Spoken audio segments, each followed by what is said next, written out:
Bonjour à tous. Je remercie le comité pour m'avoir convié à ce cours du collège. Et c'est avec plaisir que je vais vous présenter la gestion des complications de l'hypertrophie bénigne de la prostate. Donc, c'est un cours qui est assez lent, vu la fréquence et le nombre élevé de complications. Mais professeur Jreiden m'a gentiment demandé de ne pas dépasser les 25 minutes. 30 minutes, OK. Donc, comme on l'a dit, l'hypertrophie bénigne de la prostate, c'est la maladie la plus fréquente de l'homme âgé, donc avec un âge moyen d'apparition des symptômes aux alentours de 65 ans. Et il s'agit, comme l'a dit Dr Saadi, d'une obstruction à la fois mécanique, mais surtout dynamique, due à la présence de fibres musculaires lisses et la richesse en récepteurs alpha à la vidange vésicale. Donc la prostate va agir comme un sphincter sous-vésical et d'où il y aura un retentissement sur la vessie et sur le haut appareil. Donc l'évolution de cet HBP n'est jamais linéaire, mais elle se fait par poussée, généralement vers l'augmentation du volume et l'aggravation, dans la majorité des cas, de la symptomatologie, avec des variations interdivisuelles majeures. Donc, au cours de cette évolution, des complications peuvent se voir. Donc, les complications de l'HBP sont rares dans les essais cliniques, vu qu'il s'agit probablement de critères d'exclusion, mais elles sont assez fréquentes dans la pratique quotidienne. Donc, ces relations entre l'HBP et ces complications sont complexes, mais on peut généralement les induire par la stase urinaire, l'hyper- ou l'hypoactivité vésicale et l'augmentation de la pression intravésicale. Donc, ces complications peuvent être classées en complications aiguës et chroniques, comme on peut les classer en complications mécaniques, infectieuses et des troubles sexuels liés à l'hypertrophie bénigne de la prostate. Donc, on va détailler un peu les complications mécaniques dues à l'hypertrophie bénigne de la prostate. Donc, l'incontinence urinaire, qui est la complication la plus fréquente et la plus redoutée. Donc, c'est l'incapacité de vider complètement sa vessie. Elle peut se voir de façon aiguë, chronique ou aiguë sur chronique.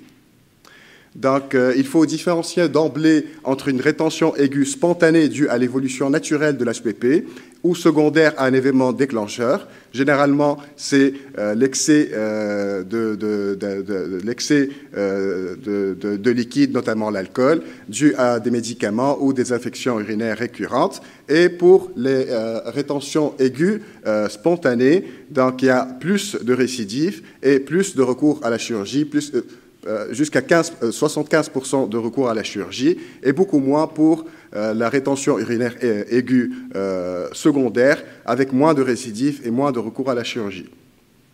Donc, la rétention aiguë, c'est une affection brutale et douloureuse. Sa douleur a été comparée à celle de la colique néphrétique ou à l'accouchement, avec un EVA douleur moyen de 7,5. Donc, c'est un événement qui est vraiment perturbant pour le patient. Le volume de la vessie est compris entre 450 ml et 1 litre, et c'était la principale indication de la résection de la prostate dans 25% des cas. Donc, d'où l'impact social et économique important de cette rétention aiguë. Donc, ici, ces études montrent les facteurs de risque de rétention urinaire aiguë, avec un âge avancé supérieur à 60 ans, un IPSS score supérieur à 8, un Qmax inférieur à 12 et un volume prostatique supérieur à 30, ainsi que comme l'a dit professeur avant moi, un taux de PSA supérieur à 1,6, c'est des facteurs de risque de rétention urinaire aiguë. Donc ici, c'est une méta-analyse qui a conclu à une recommandation quant à la prise en charge de ces patients en rétention urinaire aiguë. Donc il faut préférer le drainage par un cathé suspubien par rapport à un drainage transurétral. La durée du drainage ne doit pas dépasser les 3 jours pour ne pas tomber dans les complications infectieuses du drainage. Donc, on doit utiliser un alpha-bloquant qui va doubler les chances de descendage des patients et il ne faut pas opérer les patients en urgence après leur épisode de rétention urinaire aiguë, sinon on va tomber dans les complications pér- et post-opératoires, notamment infectieuses et hémorragiques. Donc, ici, les facteurs qui influencent l'échec de descendage, c'est l'âge avancé supérieur à 70 ans, un volume prostatique supérieur à 50 ml, un volume urinaire initial supérieur à 1 litre et un score IPSS sévère avant la rétention. Donc ici, les critères d'hospitalisation en matière de rétention urinaire aiguë, c'est les patients qui ont un sepsis, une insuffisance rénale aiguë, une hématurie macroscopique ou un volume drainé supérieur à 1 litre.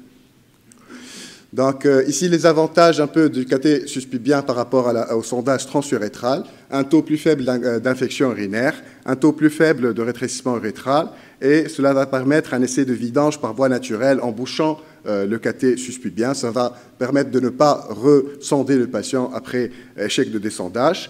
Les inconvénients, c'est des lésions intestinales plus importantes, surtout en cas de chirurgie abdominale, et un taux plus important d'hématurie. Donc, la rétention urinaire chronique, quant à elle, c'est une infection à début lent, elle est indolore, avec un volume de vessie qui peut dépasser les 4 litres. Les patients sont souvent asymptomatiques. Ailleurs, ils peuvent présenter une incontinence urinaire, surtout nocturne. L'évaluation initiale, il faut absolument faire un examen général approfondi et un examen neurologique. L'évaluation initiale biologique, il faut écarter une infection urinaire, évaluer surtout la fonction rénale, faire un ionogramme et l'échographie rénale et vésico-prostatique avec mesure du résidu postmictionnel et systématique. Donc, il faut différencier aussi entre la rétention urinaire chronique à haute pression et à basse pression. C'est selon la pression du détrusor en fin de miction, donc il faut faire un bilan aérodynamique. Et la rétention à haute pression, elle est plus grave parce qu'il y a un risque plus accru de reflux vésico-urétéral et une atteinte à des degrés divers de la fonction rénale. Donc ici, un algorithme quant à la prise en charge des patients en rétention urinaire chronique. Il faut évaluer la fonction rénale et le retentissement sur le haut appareil. Donc s'il y a une insuffisance rénale, il faut mettre un sonde vésicale, monitorer la diurèse et la fonction rénale. Et il faut faire un bilan hydrodynamique pour évaluer la capacité contractile de la vessie. Si la vessie garde une capacité contractile, là, on va opter pour le traitement chirurgical. Sinon, c'est le sondage à demeure ou les cathétérismes intermittents. Donc, il faut faire attention après drainage au syndrome de levée d'obstacle, qui a plusieurs physiopathologies qui est complexe, qui est due à l'obstruction, notamment une hyponatrémie de dilution, une hypercalémie et une surcharge hydrique, des tubulopathies avec une baisse de la dilution, de capacité de dilution et de concentration des urines, ainsi qu'une perte d'acidification des urines, et des facteurs biochimiques et immunologiques tels que les patients ne ressentent plus l'hormone antidiurétique. Donc, il faut les surveiller, ces patients, par des paramètres cliniques, donc la diurèse, l'état d'hydratation, le pouls, la tension, et des paramètres biologiques, l'urée, la créate et l'ionogramme. Donc, et comment on le fait? Le traitement, c'est la compensation volume par volume des pertes. Il faut faire attention aussi à l'hématurie en vacuo. Elle est due à la rupture des veines sous-muqueuses. Elle est favorisée par les troubles de l'hémostase. Et il est conseillé de réaliser une vidange vésicale progressive. Donc, l'incontinence urinaire, maintenant, en matière d'hypertrophie bénigne de la prostate, elle peut être par urgenturie ou par hyperactivité vésicale, ou par surdistension vésicale par regorgement. Donc, ça a des conséquences assez néfastes sur la qualité de vie et un impact clinique, notamment une recrudescence des infections urinaires à répétition. Donc, l'évaluation clinique passe par un examen général du patient, un questionnaire quant à sa symptomatologie et sa qualité de vie, un examen des urines pour écarter une infection urinaire, une évaluation du résidu postmictionnel, une échographie du haut appareil urinaire, et il faut faire, dans certains cas, une étude urodynamique. Donc, ici, un algorithme de prise en charge de l'incontinence urinaire chez l'homme. Donc, pour les patients qui ont une incontinence par une hyperactivité vésicale, c'est généralement, on donne des médicaments, les alpha-bloquants plus ou moins associés aux anticholinergiques, voire le recours à la chirurgie. Pour les patients qui ont une incontinence par regorgement, donc c'est généralement le sondage intermittent. L'atteinte rénale au cours de l'insuffisance rénale au cours de l'HBP, elle est de l'ordre de 2 à 17%. C'est la deuxième cause d'insuffisance rénale après la lithiase urinaire, c'est le sujet âgé. Il faut savoir que 50% des patients en rétention urinaire chronique ont une insuffisance rénale avec plus ou moins une dilatation du haut appareil qui n'est pas constante, comme on le voit ici. Le mécanisme de cette insuffisance rénale, c'est une néphropathie tubulo-interstitielle chronique. Donc ici, les étiologies de l'insuffisance rénale chronique due à l'HBP, c'est surtout les rétentions urinaires chroniques et l'infection des voies urinaires à répétition. Et les facteurs qui peuvent aggraver cette insuffisance rénale, c'est l'âge, le diabète et l'hypertension. Donc le degré de fibrose interstitielle qui est corrélé à l'ancienneté de l'obstruction peut prédire la réversibilité ou non de l'insuffisance rénale après des obstructions. Et cette étude n'a pas montré que le traitement médical ne prévient pas l'insuffisance rénale chronique chez ces patients. Donc le diagnostic, bien sûr, c'est la mesure de la fonction rénale et l'imagerie du haut appareil. Et les patients à risque ici, c'est les patients âgés, c'est les patients qui ont une symptomatologie sévère et ancienne, ceux qui ont un RPM important, les patients qui ont une rétention urinaire chronique, infection urinaire à répétition, les diabétiques et les hypertendus. Donc la prévention passe par une surveillance stricte, surtout pour ces patients à risque, et indiquer à temps la chirurgie, qui est la chirurgie de l'HBP. Donc cette étude, c'est une ancienne étude, mais qui a colligé plus de 3600 patients. Donc ils ont trouvé qu'avant l'opération, avant la résection, 10% des hommes avaient une insuffisance rénale, et après l'opération, seulement 0,3% d'entre eux gardent une insuffisance rénale. Cette méta-analyse aussi montre que la prostatectomie améliore significativement et durablement la fonction rénale après l'opération chez les patients initialement en insuffisance rénale. Donc, il faut faire attention s'il n'y a pas d'amélioration de la fonction rénale après traitement chirurgical. Il faut penser aux causes obstructives telles que l'obstruction du trajet intramural de l'urtère. Il faut voir l'épaisseur de la paroi vésicale et ne pas hésiter à mettre des sondes endo-urétérales pour améliorer la fonction rénale. Donc, les modifications de la paroi vésicale au cours de l'HBP, donc c'est des modifications qui sont progressives. Initialement, dans la phase de compensation, il va y avoir une hypertrophie du détrusor, secondairement une hypertrophie du tissu conjonctif qui est parallèle au degré d'obstruction. Donc, cette vessie, cette paroi vésicale va retourner à la normale après des obstructions. À un stade plus avancé, on a une vessie de lutte avec des lésions récurrentes d'ischémie et de reperfusion. Il va y avoir un dépôt de collagène initialement type 3, puis type 2, voire une fibrose qui peut être irréversible. Donc, les diverticules vésicaux, c'est une autre complication mécanique de l'HBP. Il s'agit d'une hernie de la muqueuse à travers la paroi vésicale. C'est des diverticules le plus souvent acquis, le volume avec un diamètre du collet qui sont très variables. Ces diverticules sont dépourvus de muscles, d'où il n'y a pas de fonction contractile, d'où il y a une stagnation et des risques de complications. Donc les signes cliniques sont non spécifiques, ils sont rarement on trouve une symptomatologie propre, telle qu'une nuction en 2 temps, voire une pyurie terminale en cas d'infection.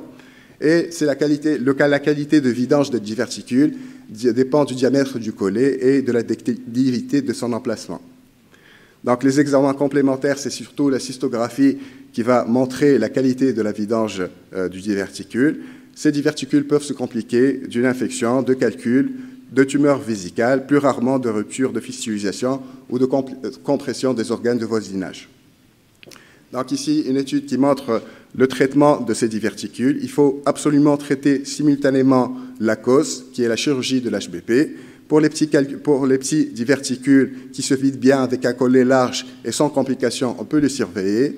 Pour les volumes modérés de diverticules, on peut les prendre en charge endoscopiquement par la résection circulaire du collet. Et pour les diverticules assez volumineux, c'est la diverticuloectomie qui peut se faire par voie rétropubienne, laparoscopique ou repos assisté. Donc ici, on voit la résection du collet pour les petits diverticules. Les diverticules assez volumineux, on peut les prendre en charge par une diverticulectomie soit intravésicale, soit pour les diverticules compliqués, notamment adhérents, on peut les faire par voie mixte, intra- et extravésicale. Donc la lithiase vésicale, maintenant, c'est une autre complication. Elle représente 5% de tous les calculs. Les facteurs de risque, c'est l'obstruction, c'est la stase urinaire et les infections urinaires à répétition. Donc la présentation clinique est aussi non spécifique. Les examens complémentaires, c'est éliminer l'infection urinaire, l'AUSP et l'échographie.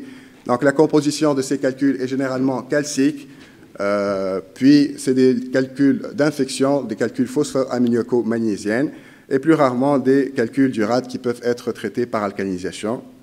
Donc ici, c'est les guidelines de l'EAU quant à la prise en charge de ces lithiases vésicales. Il faut un traitement concomitant de la cause qui est la chirurgie de l'HBP. Pour les petits calculs inférieurs à 4 cm, on peut faire une lithotricie balistique, soit du laser. Pour les calculs supérieurs à 4 cm, généralement, c'est la taille vésicale.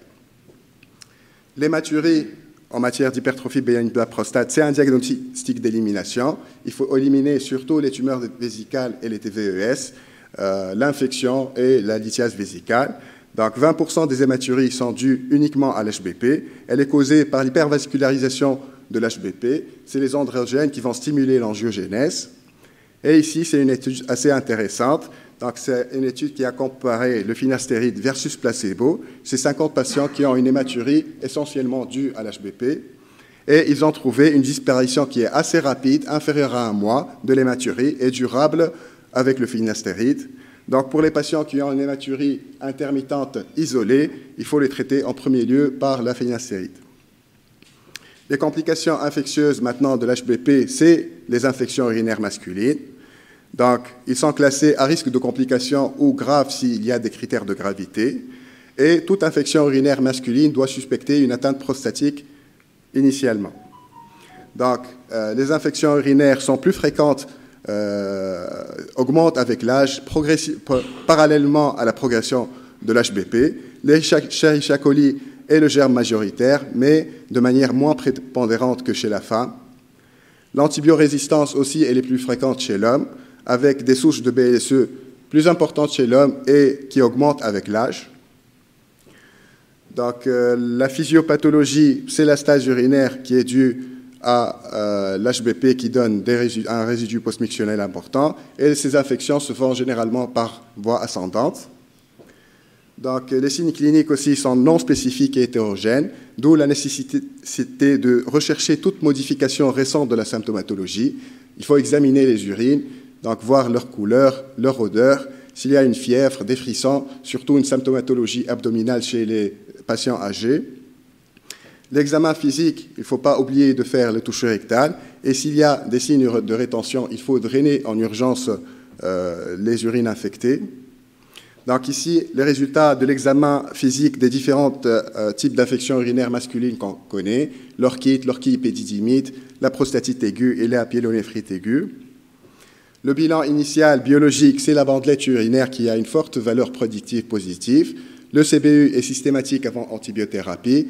L'hémoculture est systématique en cas de fièvre. Et pour le bilan radiologique, c'est l'échographie par voie suspubienne.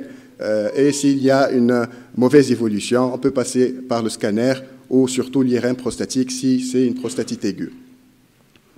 Donc l'antibiothérapie pour les formes polysymptomatiques, c'est-à-dire les infections urinaires sans fièvre, on peut différer le traitement et selon la documentation, donner soit du Bactrim, soit des fluoroquinolones. Toute infection urinaire masculine fébrile doit être traitée comme une prostatite aiguë. Et pour les infections urinaires fébriles, une antibiothérapie probabiliste doit être débutée après la réalisation de l'ECBU. C'est soit les C3G ou les fluoroquinolones, plus ou moins associés aux aminosides s'il y a des signes de gravité. Donc, pour le traitement de relais, c'est les fluoroquinolones de première intention. C'est des antibiotiques qui diffusent très bien au niveau de la prostate. Le Bactrim, c'est une alternative aux fluoroquinolones. Et il faut savoir que la céfixine, l'augmentin et la phosphomycine ont une très mauvaise diffusion prostatique. La durée minimale du traitement est actuellement de 14 jours. Il y a des études récentes qui tentent de diminuer cette durée. Elle peut être allongée à 21 jours selon les cas. Et ici, il y a un récapitulatif de ce qu'on a dit. Avec pour les infections urinaires masculines non fébriles, on peut raccourcir le traitement à 7 jours. Donc, en cas de rétention aiguë d'urine purulente, on a dit qu'il faut drainer en urgence, de préférence par un cathé subpubien. Et en cas de symptômes obstructifs, on peut donner des alpha-bloquants pour diminuer le risque de rétention urinaire. La nécessité d'hospitalisation doit être guidée par l'existence de signes de gravité ou de facteurs de risque de complications ou de comorbidité, tels que l'âge avancé ou l'insuffisance rénale chronique terminale. Il faut absolument réévaluer nos patients à J3 et s'il y a une mauvaise évolution, on doit refaire le CBU sur traitement et faire une imagerie, notamment en IRM prostatique. Donc, les complications de l'infection urinaire masculine, c'est les abcès prostatiques dans 2 à 10% des cas. Il faut les drainer si la taille est supérieure à 1 cm ou échec de l'antibiothérapie. Et le passage à la chronicité, tel que le prostatite chronique ou un syndrome douloureux pelvien chronique. Donc, les troubles sexuels, maintenant, dus à l'hypertrophie bénigne de la prostate, ils vont mieux être expliqués par professeur Smeary. Mais il m'a paru intéressant de montrer cette étude. Donc, cette étude qui a colligé plus de 12 000 patients âgés entre 50 et 80 ans. Donc, on a posé des questionnaires sur les signes du bas appareil urinaire et sur les troubles sexuels chez ces patients. Et les résultats, 83% des patients sont sexuellement actifs dans cette cohorte. 98% des patients ont des signes du bas appareil urinaire. Presque 50% de ces patients ont soit des troubles de l'érection, une dysfonction érectile, soit une dysfonction éjaculatoire. Et, chose intéressante, il y a relation entre ces troubles sexuels et les signes du bas appareil urinaire sont indépendants des comorbidités. Et certes, l'âge va affecter la dysfonction érectile, mais c'est surtout la sévérité des signes du bas appareil urinaire qui ont un impact majeur sur la fonction érectile, indépendamment de l'âge. Là aussi, pour les différents troubles éjaculatoires, ils sont fortement liés à la sévérité des signes du bas appareil urinaire, indépendamment de l'âge. Et la physiopathologie est très complexe. Elle associe des facteurs liés à l'hypertrophie bénigne de la prostate. Comme l'a dit mon confrère avant moi, c'est généralement associé à des symptômes, à des syndromes métaboliques, à l'ischémie pelvienne. Donc, on peut voir des facteurs liés à troubles du sommeil, des facteurs liés au traitement et des facteurs liés au stress et à l'anxiété qui sont parallèles à la sévérité des signes du bas appareil urinaire. Donc, cette étude ici, c'est une méta-analyse qui a colligé 7 études avec un nombre de patients de 1601, donc qui a comparé les alpha-bloquants aux IPDE5. Donc, ils ont trouvé que le tadalafil est équivalent aux alpha-bloquants quant à l'amélioration de l'IPSS, le Qmax et la qualité de vie, mais que le tadalafil est largement supérieur aux alpha-bloquants pour l'amélioration de la dysfonction érectile. D'où, pour ces patients, donc en cas d'hypertrophie bénigne de la prostate associée à des troubles sexuels, il faut donner des IPDE5 seuls ou en association. Donc, en conclusion, les complications de l'HBP sont assez fréquentes en pratique quotidienne. Elles peuvent être parfois létales.